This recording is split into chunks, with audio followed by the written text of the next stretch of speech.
श्री गणेशाय नमः। अवधूत चिंतन श्री गुरुदेव दत्त श्री स्वामी समर्थ महाराज की जय।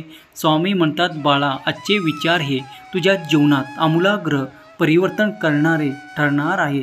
तेव्हा शेवटपर्यंत हा संदेश तू ऐकावा, कारण याचे मूल्य तू जाणतोस। तू माझा प्रिय बाळ आहे। जर तू माझ्या वचनावर आणि माझ्या काही विचारावर तू जर विश्वास ठेवलास आणि त्याचप्रमाणे आपल्या जीवनात त्यांना उतरवण्याचा प्रयत्न केलास तर तुझ्या आयुष्यातून त्या कमतरता दूर होतील, ते दारिद्र्य दूर होईल। बाळा, लक्षपूर्वक तू हा संदेश ऐकावा असे मी तुला आज्ञा करतो। स्वामी माऊलीचा हा दिव्य आणि पवित्र संदेश तुमच्यापर्यंत आला असेल तर तुम्ही भाग्यशाली आहात। शेवटपर्यंत हा संदेश ऐकत राहा। काही मिनिटे जी पुढील आहेत ते तुमचे भाग्य परिवर्तन करण्यास संधी तुम्हाला देत आहे, तेव्हा ती संधी आत्मसात करण्यासाठी सज्ज व्हा। स्वामी म्हणतात, बाळा, दुःख सहन करणे आणि त्या आपल्या दुःख देणाऱ्यांना माफ करणे हे कितपत योग्य आहे त्या दुःखावर अवलंबून आहे। जर तुम्हाला त्रास होत असेल जो तुम्ही सहन करू शकता तर ते तुम्ही पेलू शकता। तुम्ही देवाकडे तो न्याय मागू इच्छिता, कारण तुम्ही त्या क्षणाला दुःखी असता आणि ते खूप काही कठीण असते। जे काही तुम्हाला सहन करत असतात त्या क्षणाला देवाचा धावा करा आणि देवावर नितांत श्रद्धा ठेवा आणि विश्वास ठेवा की देव तुम्हाला या सर्व काही संकटातून बाहेर काढण्याची ती परिस्थिती निर्माण करून तुम्हाला त्यातून आवश्यक बाहेर काढतील। यावर तुम्ही पुरेपूर विश्वास ठेवा, कारण देवच एक तुम्हाला मार्गदर्शक आहे, ज्यामुळे तुम्हाला ती संधी पुन्हा प्राप्त होते। या संधीसाठी तुम्ही ते सोने करून इच्छिता। देव म्हणतात, बाळा, जर तुझ्याकडे असे नाते आहे हे वारंवार तुला यातना देऊ इच्छिता, दुःखात ठेवू इच्छिते, तुझा अपमानकारक काही व्यवहार करून तुझा वारंवार पराजय करू इच्छिते, तर त्या क्षणाला तू माझा धावा कर। तू माझ्याकडे न्याय मागण्यासाठी आला आहेस तर विश्वास ठेव की तुझ्यासोबत तो न्याय घडून येईल। देव तुमच्याकडे नजर ठेवून आहे। तुम्ही जर या क्षणाला देखील विचार करत असाल की हे दुःख मी सहन करत आहे आणि यातून मला कोण बाहेर काढेल, तर एकच उत्तर आहे की ते फक्त देव करू शकतात। त्यांच्यातच ते सामर्थ्य आहे। विश्वास ठेवा, देवाची अपार शक्ती तेव्हा तुमच्यासाठी कार्यरत होते, तेव्हा तुमच्यासोबत तो न्याय होताना तुम्ही अनुभव करता। कित्येकाने तो कित्येकदा अनुभवला आहे। जेव्हा तुमची श्रद्धा आणि विश्वास संपूर्ण आहे तेव्हा डगमगू नका आणि देवाची प्रार्थना करत राहा, कारण देवाच्या प्रार्थनेत ती शक्ती आहे। त्यामुळे तुम्ही देवाकडून तो न्याय प्राप्त करतात। स्वामी म्हणतात, माझा हा निवंत क्षण नसून तुझ्या कर्मावर मी नजर ठेवून आहे। वर्तमानात असताना नामात्रा तू स्वतः निस्वार्थ कर्माचा रोप लाव।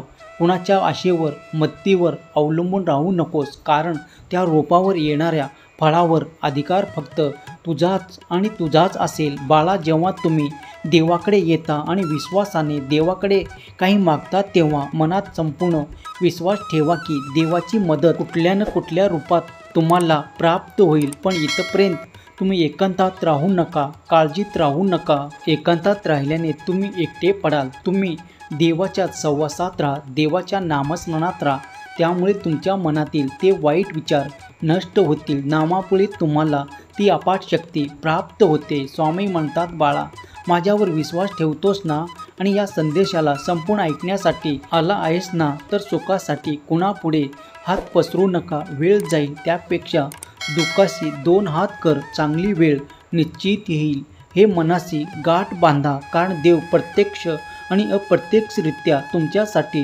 कार्य करत आहे। कधी कधी तुम्हाला असे जाणवते की माझ्यासाठी कोणीही कार्य करू इच्छित नाही, देवसुद्धा माझे ऐकत नाही, पण तुम्ही हे लक्षात घ्या की देवाचे कार्य निरंतर तुमच्या भल्यासाठी आणि चांगल्यासाठी सुरू आहे। आज जरी तुम्हाला काही गोष्टी दिसत नसल्या तरी त्या पडद्याआड देवाजवळ सुरू आहे। देव तुमच्यासाठी कार्य करू इच्छितात आणि म्हणूनच देवाचा हा दैवी संदेश तुमच्यापर्यंत येऊन तुम्हाला ते मार्गदर्शन आणि तुम्हाला मनाला ते समाधान मिळत आहे, कारण तुम्ही त्या योग्य बाळ आहात, म्हणून तुमची निवड करण्यात आली आहे। देव म्हणतात, बाळा, मला माहीत आहे मागील काळात तू खूप काही कठीण परिस्थितीत पाहिलं आहे, पण तुझे विचार शुद्ध ठेव, तुझे कर्म चांगले करत राहा आणि हे विसरू नको की चांगल्या कर्माची फळे हे निरंतर चांगलीच मिळत असतात. जर तुमचा स्वामी संदेशावर आणि स्वामीच्या विचारावर विश्वास आहे तर होय स्वामी, मी ते आशीर्वाद स्वीकार करतो असे कमेंट करा. देव तुमच्या बाजूने कार्य करत आहे हे विसरू नका. देवाचे कार्य कधी कधी आज तुम्हाला दिसणार नाही, काही काळानंतर तो तुम्हाला दिसून येईल. मितभासी असोत सदा सुखी, व्यक्त बोलेल तो होईल दुखी, पण समर्थ नाम रोजच मरावे त्याची, कधी न विसरो मनुष्य जन्म मिळतो एकदा. स्वामी नामात आनंद सर्वदा. स्वामी म्हणतात, कोणाला आपले करायचे तर हृदयातून करा, केवळ मुखाने नाही. कोणावर राग व्यक्त करायचं असेल तर मुखाने करा, हृदयाने नाही. स्वामी म्हणतात, नाशवंत हा देह उद्या नाहीसा होईल. काय कमवला आणि काय जमवलं, कधीतरी माती मोल होईल. दोन शब्द घे मुखी, प्रेमाने जग जिंक, मन होईल प्रसन्न. स्वामी म्हणतात, असेल नसेल कोणी तुझं तो पंखात नेहमी भरारी ठेव. बदलेल हा एक दिवस तुझा, पण तू स्वतःवर फक्त विश्वास ठेव. स्वामीच्या या वचनावर विश्वास ठेवणारे जर संपूर्ण विश्वास ठेवून या जगात पुढे चालतील तर त्यांना कधीही आपले पाऊल पुढे नेलेले मागे ठेवावे लागणार नाही. कधीही त्यांना हरण्याचा प्रसंग येणार नाही, कारण देव त्यांना तशी शिक्षा देऊ इच्छितात की ते समृद्धीने परिपूर्ण होतील. जर तुम्ही एकटेपणाने ग्रस्त आहात तर देवाचा धावा करा, देवाचे स्मरण करा, कारण एकमेव देव जो आहे जो तुम्हाला सहाय्य आणि मार्गदर्शन करू इच्छितो. देव अनेक तऱ्हेने तुमच्यापर्यंत येऊ शकतात, कधी ते संदेशाच्या माध्यमातून, कधी तुम्हाला अनुभवाच्या माध्यमातून, तर कधी एखाद्या चमत्कार घडवून तुमच्यासाठी आनंद देऊ. देवाचे अनेक येण्याचे मार्ग आहेत, यातील हा संदेश देखील तुमच्यापर्यंत आला आहे. तर या संदेशाला मनापासून स्वीकार करा आणि एक लाईक करा. जर तुम्ही स्वामीचे आशीर्वाद, स्वामीचे चमत्कार प्राप्त करू इच्छिता तर श्री स्वामी समर्थ, जय जय स्वामी समर्थ लिहायला विसरू नका. स्वामी म्हणतात, बाळा, कुणालाही रागवून बोलू नकोस, कुणाचे मन दुखवेल असे वागू नको, कारण जेव्हा तुम्ही काही चांगले शब्द ऐकता आणि ते तुम्हाला आनंदित करतात तर तसेच आपल्या कृतीतही वापरण्याचा आणण्याचा प्रयत्न करा. कारण शब्द ऐकून नुसतं काही होत नाही, ते कृतीत आणून तुम्ही त्याचा चांगला वापर करावे, तेव्हाच तुम्ही देवाचे अधिक प्रिय होता. देव म्हणतात, माझ्या संधी तुमच्यासाठी अनेक येत आहेत. या संधी दिल्याबद्दल तू जे काही धन्यवाद तुझ्याजवळ देत आहे ते मी स्वीकार करतो. तुला इथून पुढे कुठलीही कमतरता भासणार नाही, कारण माझे आशीर्वाद तुला परिपूर्णता देण्यासाठी आले आहे. जो कोणी आर्थिक परिस्थितीने खूप काही गांजले आहे, त्यांनी मागील काळात खूप काही परिस्थिती पाहिले आहे, खूप काही अडचणीचा सामना करून आज इथपर्यंत आले आहेत. ते त्याच्या कष्टांनी, ते स्वतःवर विश्वास ठेवून आणि देवावर विश्वास ठेवून पुढच्या मार्गावर चालण्यासाठी सज्ज असावेत, कारण आता इथून पुढे त्यांना त्या संधी दिल्या जातील, त्या संधी प्राप्त होतील. त्यामुळे त्याच्या जीवनात अधिकता प्राप्त होईल, विपुलता प्राप्त होईल. देव आणि देवाचा आशीर्वाद तुमच्या सर्व काही समस्याचे निराकरण करण्यासाठी तुमच्यापर्यंत आलेला एक आशीर्वाद, एक चमत्कार आहे, जो तुमच्या जीवन संपूर्णपणे बदलून टाकू शकतो. जर तुम्ही हे आशीर्वाद प्राप्त करण्यासाठी सज्ज असाल तर या क्षणाला देखील तुमच्यासोबत काही चमत्कार घडवून येतील. देवावर विश्वास ठेवणाऱ्यांनी कधीही कुठल्याही कमतरतेचा सामना करावा लागत नाही. कधी कधी परिस्थिती तुम्हाला दिसत नसली तरी ते घडवू शकते, कारण देवाजवळ ती अफाट शक्ती आहे. ते सर्व काही निराशेतून आशा निर्माण करू शकतात.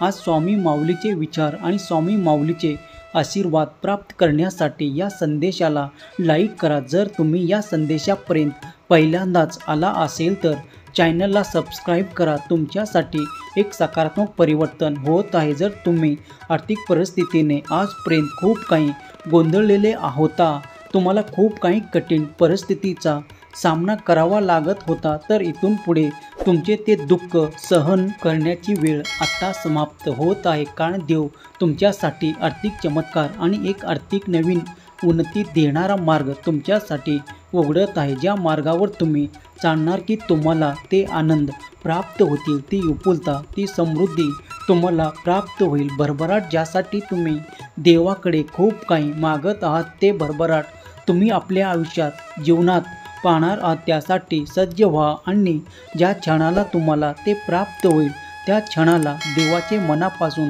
आभार माना. कारण तुमची निवड देवाने त्या भरभराटीसाठी, त्या आनंदासाठी आणि त्या विपुलतेसाठी केले आहे. जो कोणी स्वामी प्रिय बाळ या क्षणाला हा पवित्र दैवी ऊर्जा असलेला संदेश ऐकत आहे त्याच्या घरी स्वामी देव भरभराट देऊन सुख समृद्धी आनंदाने घर भरून जाऊ ही स्वामी माऊली चरणी प्रार्थना. त्याच्या मुलाबाळांना सुखाचे, आनंदाचे आणि प्रगतीचे दिवस स्वामी देव आशीर्वादासह देव ही स्वामी माऊली चरणी प्रार्थना. केलेली सेवा स्वामी चरणी अर्पण करतो. हा संदेश शेवटपर्यंत पाहिल्याबद्दल धन्यवाद. दिगंबरा दिगंबरा श्रीपाद वल्लभ दिगंबरा दिगंबरा दिगंबरा श्रीपाद वल्लभ दिगंबरा. जय शिवशंकर नमामि शंकर शिवशंकर शंभो. जय गिरिजापती भवानी शंकर शिवशंकर शंभो. बोला अवधूत चिंतन श्री गुरुदेव दत्त स्वामी समर्थ महाराज की जय.